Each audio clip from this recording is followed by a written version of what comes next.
अमरीकी हमले के बाद सामने आने वाली खुफिया इंटेलिजेंस रिपोर्ट ने इस पूरे ऑपरेशन की असल कामयाबी पर संजीदा सवालात उठा दिए। व्हाइट हाउस और ट्रंप बार बार ये दावा कर रहे थे कि ईरान की जौहरी तंसीबात मुकम्मल तौर पर तबाह हो चुकी हैं, लेकिन पेंटागन की इब्तदाई जायजे में यह बताया गया कि ईरान के जौहरी प्रोग्राम को सिर्फ चंद माह के लिए पीछे धकेला गया, मुकम्मल तौर पर ख़त्म नहीं किया गया। तो ये एक सबसे बड़ा तमांचा पेंटागन की जानिब से इस वक्त व्हाइट हाउस के मुंह पे है। आप सब पर सलामती हो। मैं यासिर रशीद हूँ और आप देख रहे हैं यासिर रशीद ऑफिशियल। नाज़रीन, ईरान ने बड़ी हिकमत अमली से अपनी अफज़ीदा यूरेनियम के ज़ख़ीरे और हसास आलात को हमले से पहले महफूज मकामात पर मुंतकिल कर दिया था। ये मैं नहीं कह रहा, ये पेंटागन की खुफिया रिपोर्ट कह रही है। वो कहते हैं 3 मराकज़ फर्दो, नातांज और अस्फ़हान अमरीकी हमले का निशाना बने। वो ज़मीन की गहराई में वाक़ थे और बंकर बस्टर बमों के बावजूद अंदरूनी हिस्से महफूज रहे। और सेटेलाइट तस्वीर में अगरचे बाहर के कुछ दाखिली रास्तों पे मलबा और धूल नज़र आती है, लेकिन उसके नीचे क्या तबाह हुआ ये वाज़ेह नहीं है। और उनके जनरल डैन कैन ये दावा करते हैं कि तीनों मराकज़ को शदीद नुकसान पहुंचा, मगर खुफिया ज़राए ये कहते हैं कि सेनेटरी फ्यूजेस तकरीबन महफूज है। और ईरान के रियासती मीडिया ने तो यहाँ तक कहा कि तंसीबात को तो पहले ही खाली कर दिया गया था और हमले से कोई बड़ा नुकसान नहीं हुआ।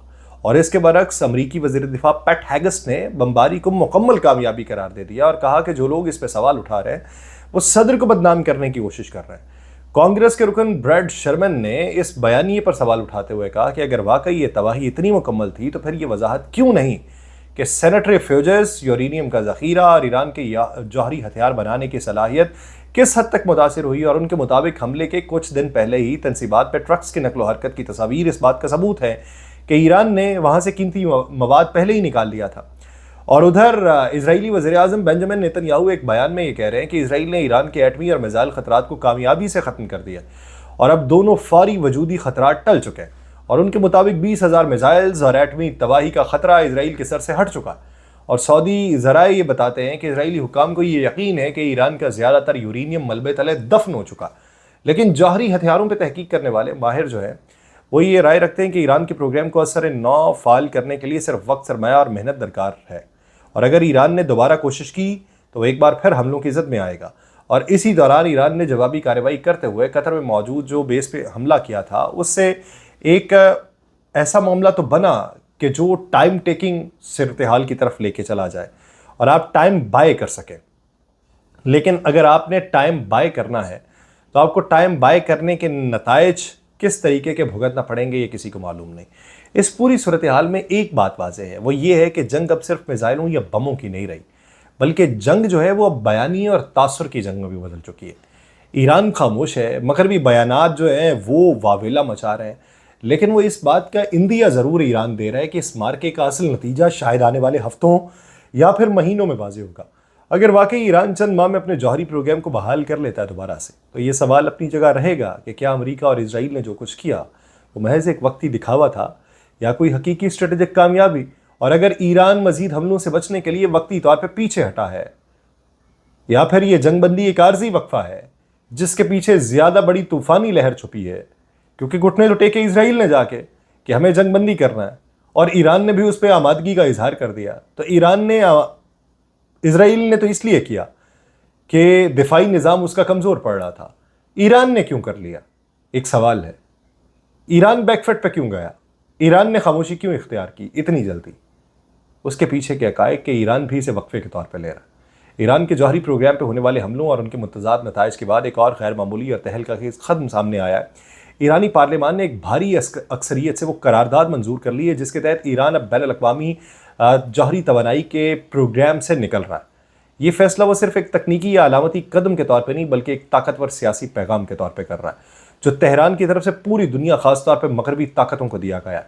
और ईरान को अपनी तंसीबात की IAEA से निगरानी की इजाज़त हर बार लेना पड़ती थी और ये निगरानी उसे सिक्योरिटी फराहम करती थी कि अगर वो आलमी कवानीन की पासदारी करेगा तो उस पर हमला नहीं होगा, उसका प्रोग्राम महफूज रहेगा, कोई जारहियत नहीं की जाएगी। लेकिन जब खुद IAEA की निगरानी में होने के बावजूद उसके सबसे हसास और ज़ेर ज़मीन जौहरी मराकज़ पे हमले किए गए तो तेहरान के लिए एतमाद टूट चुका है। ईरानी कानून साजों का मौक़िफ़ ये है कि अगर बैनुल अक़वामी इदारे ईरान की सलामती की ज़मानत देने में नाकाम रहे हैं तो अब उनका किरदार फिर ख़त्म होगा है। उनका कहना है जो इदारा हमलों को रोकने की बजाय सिर्फ डेटा इकट्ठा करता रहे और जिसकी मौजूदगी के बावजूद ईरान की खुद मुख्तारियाँ पामाल होती रहें, उस पर हम भरोसा क्यों करें? हम क्यों बैठे हुए हैं उस पर? ایران یہ سمجھتا ہے کہ اگر دشمن پہلے حملہ کرے اور بعد میں نگرانی کی شرائط یاد دلائے تو یہ کھلی منافقت ہوتی ہے۔ اس لیے اب تہران نہ صرف نگرانی ختم کر رہا ہے بلکہ مستقبل کے لیے ایک نئے اسٹریٹجک فریم ورک کی طرف بڑھ رہا ہے جس میں وہ خود انحصاری، رازداری اور عسکری تحفظ کو اولین ترجیح بنائے گا، اور یہ فیصلہ دراصل ایک بڑی تبدیلی کا آغاز ہے۔ ایران اب صرف مدافعانہ پالیسی پہ کام نہیں ہے بلکہ اپنے جوہری پروگرام کے لیے وہ جارحانہ خود مختاری کے اصول پہ عمل پیرا ہونے جا رہا ہے۔ عالمی طاقتوں کے ساتھ کیے گئے معاہدے جو پہلے ایران کی نرمی کی علامت سمجھے جاتے تھے، اب وہ تہران کی نظر میں محض کاغذی ضمانتیں ہیں جن کی حیثیت میدان جنگ میں ختم ہو چکی ہے۔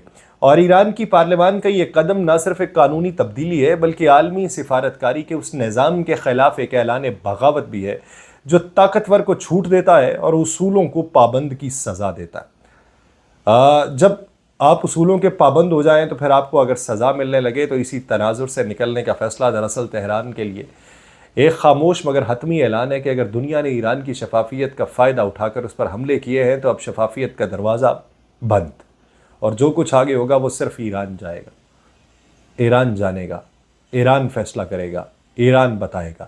امریکی حملے کے بعد ایران کے جوہری پروگرام سے متعلق جو انٹیلیجنس جائزے سامنے آئے، انہوں نے نہ صرف حملے کی اسٹریٹجک کامیابی پہ سوال کھڑے کیے بلکہ واشنگٹن اور تل ابیب کے بیانیاتی یکجہتی میں بھی دراڑیں ڈالیں۔ جہاں ایک طرف ٹرمپ اور بنجمن نیتن یاہو تاریخی قرار دیتے رہے، وہاں پر دوسرے نتائج اس کے برعکس دکھائی دیتے رہے۔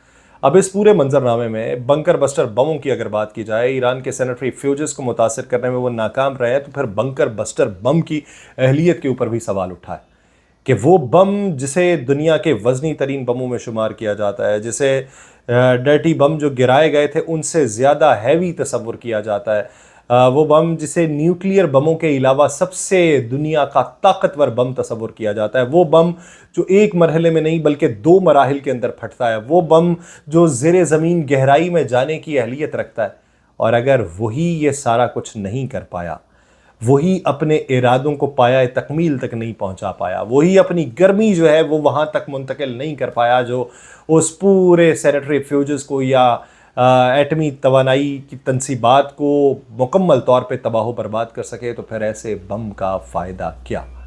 ایسے بم کے نتائج کیا؟ کیا کر لیا امریکہ نے ایسے بم کسی اور ملک کو نہ دے کے؟ کیا کر لیا B-2 بمبار طیارے کسی اور ملک کو نہ دے کے؟ اگر یہی اس کے نتائج نکلنے تھے تو کسی اور ملک کو بھی دے دیا جاتا، تو اس سے مختلف نتائج تو ہو نہیں سکتے۔